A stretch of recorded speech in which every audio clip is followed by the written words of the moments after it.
Bon, cette partie est à part du reste de la vidéo. D'ailleurs, ce sera une vidéo à part de la vidéo principale. Pourquoi donc? Eh bien parce que là, nous allons répondre à un vidéaste nommé Moisy et qui a comme chaîne YouTube Anal Génocide. Alors, même si je suis très rarement d'accord avec lui, j'aime bien ce qu'il fait parce que, en général, quand je suis pas d'accord avec lui, il arrive quand même à faire en sorte à ce que je me pose la question pourquoi je ne suis pas d'accord avec lui, m'obliger à réfléchir sur notre désaccord. Et en général, je n'ai jamais osé lui répondre quand il sortait une vidéo avec laquelle j'étais pas d'accord, parce que le mec, c'est pas un MJ, hein. Le mec, quand on débat avec lui, il a quand même beaucoup de références culturelles et il les utilise très bien. Du coup, à chaque fois, je sentais que j'allais être perdant. Sauf que là, je pense avoir les bagages nécessaires pour lui faire front. Donc retenez bien ceci, ce n'est pas un clash, ce n'est pas un drama, c'est juste un contre-argumentaire. Et si je le fais en dehors de la vidéo principale, c'est parce que, soyons honnêtes, dans la vidéo principale, je parle de gens qui n'en ont rien à faire de moi. Je veux dire, ils savent pas que j'existe et ça ne leur manque pas. Mais Moisy sait que j'existe et il sait que j'allais faire cette vidéo. Donc il y a un peu plus de potentiel à ce qu'il me réponde. Donc, allons-y. Bonjour. On va arrêter les imitations tout de suite. Bon, on passe le début de la vidéo où il parle de ce dont il va parler, du fait qu'il va résumer l'histoire de Polanski avec une petite référence à Matrix. Tu choisis la pilule bleue et tout s'arrête. Tu peux continuer à regarder les vidéos de Dirty Tommy tout en racontant des conneries. Ou bien la pilule rouge, on descend avec le lapin blanc au fond du gouffre. Mais attention, je ne t'offre que la vérité, rien de plus. Oh ben... Calme-toi quand même, Moisy, hein. Sautons directement aux arguments que je vais contrer dans sa vidéo. Évidemment, la vidéo en entier sera en description si elle vous intéresse. Comme ça, vous pourrez voir que je ne sors quasiment rien du contexte. D'accord, donc en fait, là, à ce moment-là, Samantha Gamer le dit elle-même, le juge s'en fout d'elle et s'en fout de Roman Polanski. Ce qui l'intéresse à lui, c'est sa propre médiatisation. Ce n'est plus, à partir de ce moment-là, une question de justice. D'ailleurs, elle le dit également dans son autobiographie, si jamais ce n'était pas quelqu'un de connu, si Roman Polanski n'avait pas été connu, si la même situation s'était passée avec un inconnu, pour les mêmes charges, le type aurait été condamné à 6 mois de prison, il serait sorti au bout de 3-4 mois de prison, et puis on en aurait pu parler. Or là, vu que c'est Roman Polanski, vu qu'il est connu, le juge ne peut pas se permettre d'être trop clément. Alors, je t'arrête tout de suite. Que le juge s'en foute de Samantha Gamer ne détermine pas ce qui est une question de justice ou pas. Factuellement, ce qui est une question de justice, c'est si la condamnation que Roman Polanski va recevoir en tant que coupable va être à la hauteur de la peine prévue par la loi. Là, tu parles de justice d'un point de vue moral, c'est-à-dire que si la personne va défendre quelqu'un juste pour son propre profit, ce n'est pas de la justice. Sauf que non, l'important, du moins ce qui pose factuellement la question de justice, c'est la condamnation et le comparatif avec la loi. Pour ce qui est de la déclaration de Samantha Gamer, que je respecte totalement, oui, je suis d'accord, si son violeur était Monsieur Tartampion, il n'y aurait pas eu autant de médiatisation. Sauf que soyons honnêtes, si c'était Monsieur Tartampion qui avait violé Samantha Gamer, déjà je pense pas qu'il aurait eu droit à une négociation parce qu'il aurait été bien moins conseillé par ses avocats, et surtout, tu le dis toi-même, il aurait eu une peine de prison beaucoup plus forte que celle qu'a reçue Roman Polanski, comme nous allons voir plus tard. Donc, ce point n'invalide rien. Donc là, le juge, il a un problème. Le problème, c'est que si jamais il le met en liberté conditionnelle, la presse va l'incendier, parce qu'il aurait été trop, on va dire, trop clément avec Roman Polanski. Surtout que Roman Polanski a quand même une réputation assez sulfureuse à cause des films qu'il a réalisés, notamment Rosemary's Baby, et puis à cause du meurtre de Sharon Tate, où, clairement, à l'époque, il avait quand même pris un peu plein la gueule. Retenez bien ça pour plus tard. Et t'es bien gentil, mais sa réputation sulfureuse, il se l'est collé tout seul, hein. Il a reconnu lui-même dans une interview de Lina qu'il avait une grosse préférence pour les jeunes filles. Et non, je ne mettrai pas d'extrait vidéo parce que la dernière fois, ça a bloqué ma vidéo. Par contre, je peux vous en lire un extrait et l'interview sera disponible en description. Référence pour des jeunes filles, disons, ou jeunes femmes, ça sonne mieux en France, je l'ai jamais caché. J'ai toujours été entouré de jeunes filles et j'ai dû rester trop longtemps aux États-Unis. Il ne faut pas oublier que chacun qui a une relation sexuelle avec une personne en dessous des 18 ans aux États-Unis est un criminel. Donc voilà, il admet qu'avant l'affaire Gamer, il aimait bien s'entourer de filles beaucoup plus jeunes que lui. La plus connue étant Nastasia, je sais pas comment ça se prononce, la plus connue étant Natasha Kinski qui avait 15 ans. Donc oui, ça s'est fortement dégradé avec Rosemary's Baby et l'assassinat de Sharon Tate, mais Polanski n'a rien fait pour calmer le jeu. Et donc là, le juge va commettre quelque chose d'illégal. C'est-à-dire, il va réunir un peu toutes les équipes et il va leur dire « Ok, Roman Polanski, voici ce qu'on va faire. Je vais le mettre en évaluation diagnostique pendant 90 jours à la prison. Et au bout de cette évaluation diagnostique, le rapport, ça va être, on le sait tous, que Roman Polanski doit être mis en liberté conditionnelle. Et à ce moment-là, le juge va relâcher Roman Polanski et il ne sera pas condamné à de la prison. L'avantage, c'est que Roman Polanski, vu que cette évaluation diagnostique n'est pas une condamnation définitive, il ne peut pas faire appel. Donc il est obligé d'aller en prison. Par contre, le problème, c'est que ce n'est pas censé être une condamnation. Et là, tel que présenté par le juge, ces 90 jours d'évaluation diagnostique sont vraiment vus comme la condamnation, comme la peine de prison pour Roman Polanski. Surtout qu'il a demandé au procureur et à l'avocat de la défense de faire semblant de se chamailler, de faire semblant de faire des plaidoiries, sachant que de toute façon, il allait en arriver à ce résultat-là.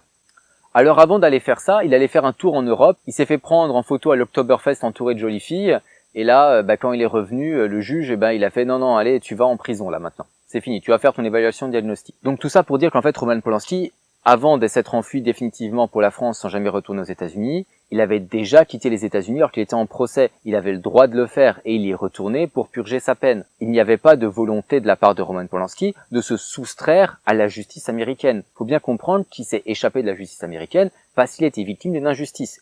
Alors, j'ai laissé cet extrait un peu long pour être sûr de ne rien prendre hors contexte. Et tu dis que Polanski va être victime d'une injustice parce que le juge décide de lui faire de la prison pour évaluation psychiatrique au lieu de le mettre en liberté conditionnelle comme l'indique le rapport. Sachant qu'un emprisonnement pour évaluation psychiatrique, c'est pas la même chose qu'un emprisonnement tout court. Là, on va essayer de définir si tu es responsable de tes actes. Donc, c'est plus comme un internement en hôpital, en gros. Mais j'aimerais qu'on se concentre sur cette histoire de rapport. Tu dis que le rapport dit qu'il faut le mettre en liberté conditionnelle. Ok, mais elle est là, l'injustice. Parce que même si Polanski ne plaide pas pour coupable pour viol par ses négociations, tu le dis toi-même, il plaide coupable pour relation sexuelle illicite avec une mineure. Et donc, il faut bien retenir ça, il n'est pas aux États-Unis poursuivi pour viol. D'accord? Vu qu'il a plaidé coupable, toutes les autres charges ont été abandonnées, dont la sodomie, dont la perversité, dont le truc d'avoir donné de la drogue à une mineure, dont le viol sur mineur. Il y a juste la relation sexuelle illicite avec une mineure. Or, j'ai vérifié, voici ce que dit le texte de loi de la Californie à ce sujet. Toute personne âgée de 21 ans ou plus qui est mêlée à un rapport sexuel illégal avec une mineure de 16 ans est coupable d'un délit ou d'un crime et sera incarcéré dans une prison du comté pour une durée maximum d'1 an ou incarcéré dans une prison de l'État pour une durée de 2, 3 ou 4 ans. Et donc ça ne te dérange pas que le rapport ne suit pas la loi? Pourquoi Polanski ne devrait pas faire 1 an dans une prison de comté ou 2 à 4 ans dans une prison d'État? La réponse, on revient sur ce qu'a dit Samantha Gamer. D'ailleurs, elle le dit également dans son autobiographie, si jamais ce n'était pas quelqu'un de connu, si Roman Polanski n'avait pas été connu, si la même situation s'était passée avec un inconnu, pour les mêmes charges, le type aurait été condamné à 6 mois de prison, il serait sorti au bout de 3-4 mois de prison, et puis on en aurait pu parler. Cette déclaration d'ailleurs implique que on n'aurait jamais laissé Monsieur Tartampion en liberté conditionnelle. Le rapport aurait indiqué très certainement qu'il faudrait le mettre en prison. Et comme c'est Polanski, on lui laisse la liberté conditionnelle. Je veux bien que tu parles d'injustice, mais alors dans ce cas-là, indique là où elle est. Parce que certes, le juge Rittenband a fait quelque chose d'illégal, certes, il ne l'a pas fait pour le bien de Samantha Gamer, mais reste que ce qu'il allait faire s'approchait déjà bien plus que de la justice prévue par la loi que ce que le rapport indiquait. Samantha Gamer donc se pose la question, pourquoi est-ce qu'ils veulent absolument l'extrader? Je veux dire, est-ce que maintenant Roman Polanski est encore un danger public? Visiblement pas trop, il a plus de 80 ans, je pense que ça va aller. Mais surtout, est-ce qu'il y a de la place en prison pour accueillir Roman Polanski? Qu'est-ce qu'ils vont faire? Ils vont vider la prison pour mettre Roman Polanski? Ils vont ils vont mettre des gens dehors pour mettre Roman Polanski? Et puis surtout, est-ce que le problème de la criminalité a été réglé aux États-Unis? Est-ce que le problème de l'immigration illégale a été réglé aux États-Unis? C'est pas moi qui le dis, hein, c'est Samantha Gamer. Donc en fait, alors c'est pas toi qui le dis, c'est Samantha Gamer, mais tu la cites quand même. Alors que Polanski ne soit plus un danger public n'a rien à voir avec le fait qu'il n'ait pas reçu de condamnation pour ce à quoi il a plaidé coupable, donc c'est un petit peu hors sujet. La place dans les prisons, je suis pas sûr que ça pose problème, je veux dire aux États-Unis ils hésitent pas à entasser. Et les deux derniers points sont totalement hors sujet. Donc voilà, l'affaire Polanski c'est ça, c'est exactement ça qui s'est passé, à peu près. C'est-à-dire qu'il y a eu un acharnement d'un juge pour des questions médiatiques, pour se faire bien voir du public, contre Roman Polanski. Un juge qui n'a pas respecté les accords qu'il avait passés, et un juge qui a ensuite été destitué. Donc c'est pas juste mon avis qui dit que le juge s'est acharné, c'est que le juge a vraiment été destitué ensuite du dossier, parce que il faisait n'importe quoi avec l'affaire Roman Polanski. Alors encore une fois, t'es bien mignon, mais t'es en train juste d'ignorer ce qui a réellement déclenché l'affaire. Et qu'est-ce qui a réellement déclenché l'affaire Polanski?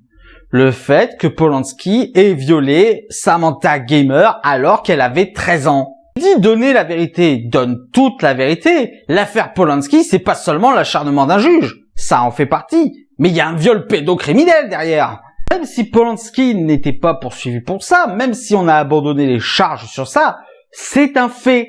Polanski a violé une mineure de 13 ans. T'auras beau essayer de minimiser ça, tu ne peux pas nier ce fait. Tout ça pour dire que même si Polanski retournait aux États-Unis, il serait arrêté, il y aurait un procès, mais normalement, il ne retournerait pas en prison. Ok, donc selon toi, si Polanski revenait aux États-Unis, il n'irait pas en prison, mais il aurait un procès médiatique, ce dont il ne veut pas. Question. Comment t'appelles toutes les polémiques qui se déclenchent à chaque fois qu'il montre le bout de son nez? Comment t'appelles tous les articles de journaux, toutes les interviews, toutes les accusations qui pointent dès qu'il commence à faire quelque chose dans le cinéma? En 2018, par exemple, quand les Césars ont voulu qu'il préside la cérémonie et que ça a fait une polémique tellement violente qu'il s'est désisté. Comment t'appelles ça? Ça fait un peu plus de 40 ans qu'il a un procès médiatique à chaque fois qu'il sort de sa tanière pour faire des films ou pour faire des activités en rapport avec le cinéma. Et là, t'es en train de me dire qu'il ne veut pas retourner aux États-Unis juste pour éviter un procès médiatique? Comment tu expliques également que beaucoup de personnes s'opposent à ce qu'il soit extradé, alors que, selon tes dires, il ne devrait pas aller en prison? Alors, deux raisons possibles. Soit Roman Polanski et tous ceux qui s'opposent à son extradition, dont on peut y compter des politiques, des avocats, bref, des gens qui s'y connaissent bien mieux que toi et moi, sont d'énormes débiles. Ce que je ne dis pas, mais ça fait beaucoup quand même. Soit Polanski risque réellement d'aller en prison parce que le juge ne voudra pas risquer de se faire lyncher pour ne pas l'avoir condamné. Tu le dis toi-même. Et donc là, le juge, il a un problème. Le problème, c'est que si jamais il le met en liberté conditionnelle, la presse va l'incendier. Parce qu'il aurait été trop, on va dire, trop clément avec Roman Polanski. Et à l'époque, le féminisme était beaucoup moins violent qu'aujourd'hui. Tu crois qu'avec les hashtags MeToo, l'affaire Weinstein et toutes les entreprises qui utilisent la carte du progressisme pour se vendre, tu crois qu'avec tout ça, un juge va prendre le risque de ne pas condamner Polanski à de la prison? Et je pense que tous ceux qui le soutiennent le savent et qui le craignent et que c'est pour ça qu'ils ne veulent pas que Polanski aille en prison ou retourne aux États-Unis. C'est-à-dire que la justice, en fait, elle s'applique à tout le monde. Même si tu as violé, les règles de la justice ne sont pas arbitraires. Tu es censé les respecter, peu importe le crime que tu as commis. C'est ça d'être dans une république ou dans une démocratie. Ah, mais je suis tout à fait d'accord. Et c'est pour ça que je considère que le rapport n'était pas juste quand il parlait de mettre Polanski en liberté conditionnelle. Ce n'était pas conforme à ce que dit la loi à ce sujet. Et vous vous souvenez bien dans ma vidéo sur les violences policières, à partir du moment où on fait rentrer de l'arbitraire, admettons, on se dit oui, Polanski c'est un violeur, on peut être un peu arbitraire avec lui, on peut essayer d'être un peu violent avec lui, on peut essayer de s'acharner un peu sur lui. Si à partir du moment où c'est autorisé, à partir du moment où on peut le faire, rien n'empêche que ça se retourne contre toi et que l'arbitraire se retourne ensuite contre tous les citoyens. Alors, encore une fois, on ne demande pas de la justice arbitraire, on demande à ce que Polanski soit condamné à une peine de prison correspondante au crime qu'il a commis. Je ne parle même pas de viol, parce qu'il n'a pas plaidé coupable et qu'on a abandonné les charges sur ça. Non, je parle de relations sexuelles illégales avec une mineure. Et on l'a vu plus tôt, ça peut être considéré comme un crime. Et dont un rapport a jugé arbitrairement qu'il ne devait pas faire la peine prévue pour ce genre de choses. Car oui, tu es bien mignon à parler de justice arbitraire. Mais la justice arbitraire, c'est pas que dans un sens, hein. C'est pas que dans le sens s'acharner sur quelqu'un, non. C'est aussi dans le sens où on est bien trop clément avec quelqu'un. Et c'est ce qu'était ce rapport. Donc, si actuellement il y a un acharnement sur Polanski, c'est parce qu'il n'a toujours pas effectué la peine de prison prévue par la loi pour relation sexuelle illégale avec une mineure. Pire encore, il fuit le procès en prétextant que c'est un procès médiatique, ce dont il ne veut pas, alors que il a le même procès médiatique depuis plus de 40 ans à chaque fois qu'il lève le petit doigt. Et donc, s'il se rend aux États-Unis pour faire ce procès, il y a de fortes chances que la condamnation suive la vindicte populaire. Et tu sais quoi, Polanski le dit lui-même dans son interview. Retournerez-vous un jour aux États-Unis? Non. Si je le faisais, on me jetterait en prison alors qu'il n'y a plus aucun motif. Et n'oubliez pas que toutes ces idées folles que je réprouve viennent de ce pays qui est devenu dingue. Bon, maintenant qu'on a apporté quelques corrections sur sa retranscription de l'affaire Polanski, on va passer un peu rapidement parce que en fait, il va parler de l'influence de la vie de Polanski sur ses films, sur quoi je n'ai pas grand-chose à dire. C'est plutôt intéressant même. Je vous invite à voir la vidéo originale pour en savoir plus. Et il va dire ça. C'est qu'en fait, Roman Polanski ne va pas se placer du côté de Dreyfus. Il va se placer du côté du personnage joué par Jean Dujardin, qui est un antisémite notoire et qui déteste absolument Dreyfus. Et donc, on a ce type-là, Jean Dujardin, qui va se mettre à enquêter sur Dreyfus, parce qu'il se dit, mon Dieu, il y a un peu anguille sous roche. Il a beau le détester, il a beau détester les Juifs, il va fuiner, il va chercher pour voir quel était le problème. Et il va se rendre compte que Dreyfus était innocent. Donc, dans le film, on suit Jean Dujardin. Et Jean Dujardin, il a beau détester Dreyfus, il va devoir s'intéresser aux faits. Et en fait, moi, quand je vois le film J'accuse, je vois de la même manière par rapport à l'affaire Polanski. Je vois Polanski qui te dit, intéresse-toi aux faits, intéresse-toi à ce qui s'est vraiment passé. Et c'est ce que j'ai essayé de faire dans la première partie de cette vidéo. Ok. Et qu'est-ce que tu en as conclu? Peut-être qu'il a violé, sans doute qu'il a violé, certainement qu'il a violé, cependant, ça n'excuse absolument pas le comportement du juge Rittenband.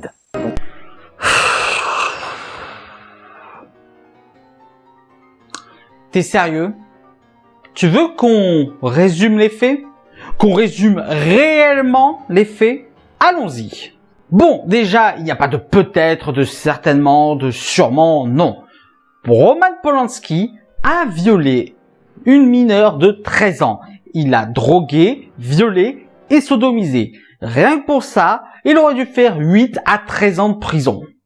Comme Samantha Gamer ne veut pas témoigner à ce procès, il a réussi à négocier à ce qu'on abandonne toutes les charges, sauf relations sexuelles illégales avec une mineure. Ce à quoi il aurait dû écoper d'une peine de 1 an de prison de comté ou 2 à 4 ans dans une prison d'État.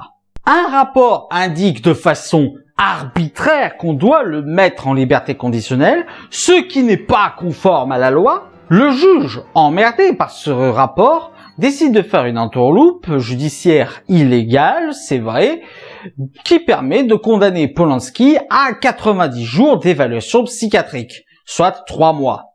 Donc factuellement, on est passé d'un acte qui aurait pu lui faire 13 ans de prison pour finalement passer à 1 an, pour finalement passer à 3 mois et encore 3 mois d'évaluation psychiatrique. Sauf que, encore une fois, les psychiatres, de façon arbitraire, décident de le libérer au bout de 42 jours. Oui, parce que c'est bien beau de condamner à la justice arbitraire, mais autant le faire des deux côtés. Résumé des faits, Roman Polanski a violé une mineure et n'a pas reçu la peine de prison adaptée à ce genre de crime. Voilà les faits. Rajoute l'acharnement de Rittenband si tu veux. Tiens, tu sais quoi, je vais faire la même mécanique que toi. Peut-être que Rittenband s'est acharné. Sans doute, Rittenband s'est acharné. Certainement, Rittenband s'est acharné. Mais ça n'excuse en rien le fait que Polanski ait violé une mineure et qu'il n'a pas reçu de condamnation appropriée pour cela. Ensuite, notre cher Moisy parle de La Vénus à la fourrure de Roman Polanski. L'un est un metteur en scène de théâtre qui fait passer des auditions. Et là, il y a une jeune fille. Bon, elle est pas si jeune que ça. Bon, elle débarque comme ça pour passer l'audition. Et puis au début, Amalric, il est là comme ça. Il essaye un peu de prendre le pouvoir sur elle, de l'humilier un peu. Il est pas content d'elle. Et puis là, petit à petit, on voit cette actrice commencer à prendre du pouvoir, à renverser les valeurs. Et puis, tout à coup, se mettre à dominer Mathieu Amalric. Et c'est ça, le masochisme. Et là, ça en dit long sur le rapport de Roman Polanski aux femmes, sur le rapport de Roman Polanski à la sexualité. Donc, ok, t'as une interprétation de La Vénus à la fourrure. Moi, j'ai une interview dans laquelle il dit qu'il aime bien les filles jeunes. Tu veux qu'on compare? Bon, ensuite, Moisy parle du film J'accuse, où je suis plutôt d'accord avec lui, à savoir qu'il faut séparer l'œuvre de l'artiste, parce que soyons honnêtes, le film n'est pas dangereux, et en plus, il est très bien. Il parle ensuite des Misérables de Ledgely, qui est une ordure et que pourtant on ne boycotte pas ses œuvres. Je suis plutôt d'accord là aussi, je trouve qu'il y a eu une énorme hypocrisie autour de Ledgely. J'aime beaucoup le film Les Misérables, mais non, je ne vais pas acclamer Ledgely. Je suis cohérent.